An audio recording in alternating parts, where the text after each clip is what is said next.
But also, in terms of the change in policy, because previously I talked about how important that leaders can make a difference, or leaders can make local decisions. In 1980s, we have the 10th Panchen Lama, and also a group of people followed him that been very strongly advocating for Tibetan education.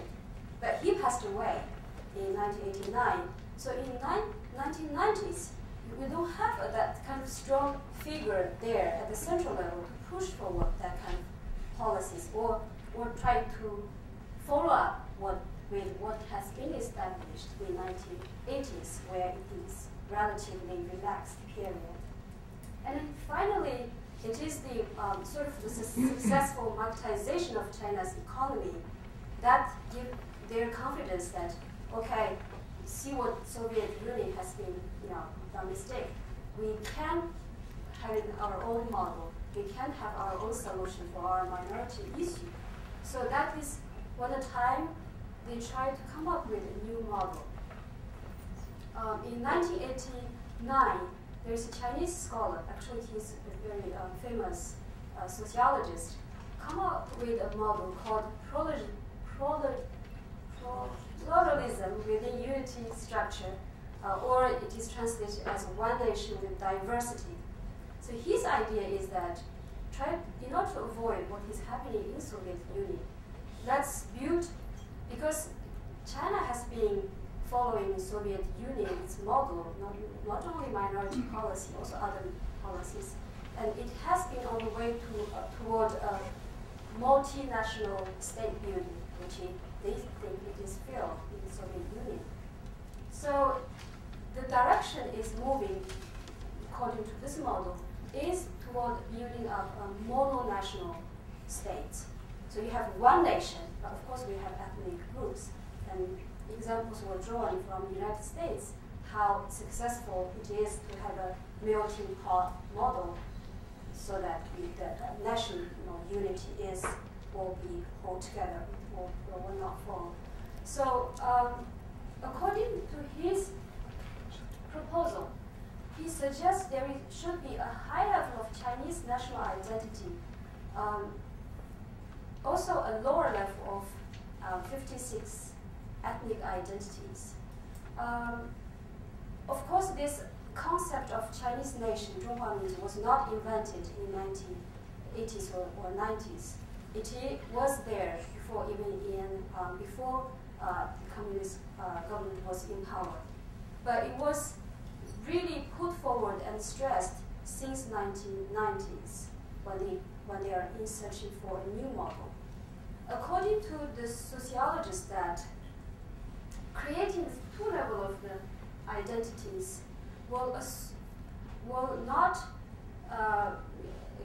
necessarily create a replacement scenario, or will not be these two identities should not be contradictory, but they should be sort of a dual identity, ideally for all the minority groups.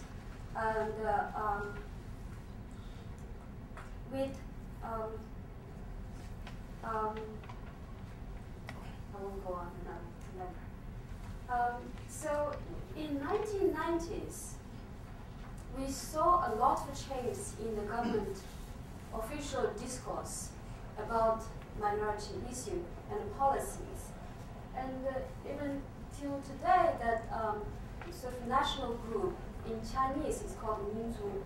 And in the past, it is quite clear, even for my generation, when we fill out school forms, there is always a column for your, so for what group are you belong to, you have nationality, that I put Tibetan there. But we don't,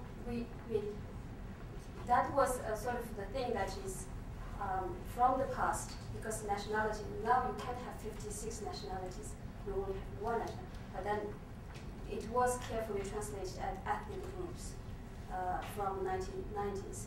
An example was some of the offices at national level that take care of minority issues were in the past translated as the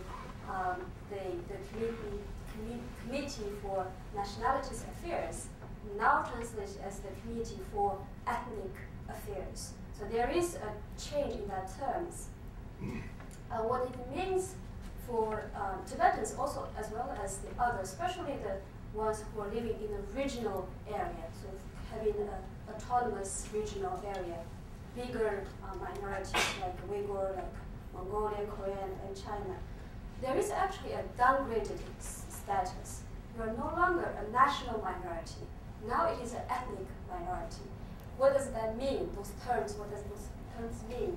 According to Bulak, who was a scholar, a Mongolian scholar, it actually reflects the policy goal that if you are entitled as the national minority, your autonomous status is recognized, that it is recognized and tolerated that you have your own system, you have your own special status within the framework of the nation. But if you are ethnic minority, the goal, the ultimate goal, is for you to merge into the mainstream society. So there is actually that kind of change in the status, and there is a tendency of trying to downplay the so-called minority issue, etc. So that is how the solution was given. So for this, when they adopted this model, of course, they need regulations or laws to enforce it. Otherwise, you have autonomous regulations for the autonomy. For autonomous regions, you have a whole set of autonomous regulations, laws that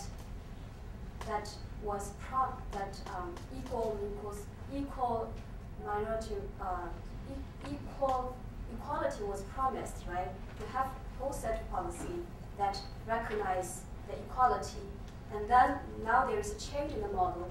So in order to try to avoid that, the minority say, okay, you have promised this, but how can you give another solution?